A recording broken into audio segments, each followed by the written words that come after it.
புதுச்சேரியில் இருந்து நேரா டெல்லி போகும் ரயில் இதுதான். புதுச்சேரியில் இருந்து டெல்லி செல்ல நினைப்பவர்கள் இனி ஈஸியாக ரயிலில் செல்லலாம். ஒவ்வொரு வாரமும் புதன்கிழமை மட்டுமே இந்த ரயில் இயக்கப்படும். காலை 9:55 மணிக்கு இந்த ரயில் புதுச்சேரி ரயில் நிலையத்தில் இருந்து புறப்படும். இந்த ரயில் பயணம் மொத்தம் 38 மணி நேரம் கொண்டது. புதுச்சேரியில் இருந்து காலை 9:55க்கு புறப்படும் இந்த ரயில் 2 நாள் பயணத்திற்கு பிறகு நள்ளிரவு 12:10 மணிக்கு புது டெல்லி சென்றடையும்.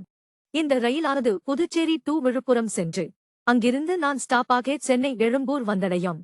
எழும்பூரில் இருந்து ஆந்திரா விஜயவாடா வழியாக நியூ டெல்லி சென்றடையும். ஒவ்வொரு வாரமும் புதன்கிழமை மட்டுமே இந்த ரயில் இயக்கப்படும். காலை 9:55 மணிக்கு இந்த ரயில் புதுச்சேரி ரயில் நிலையத்தில் இருந்து புறப்படும்.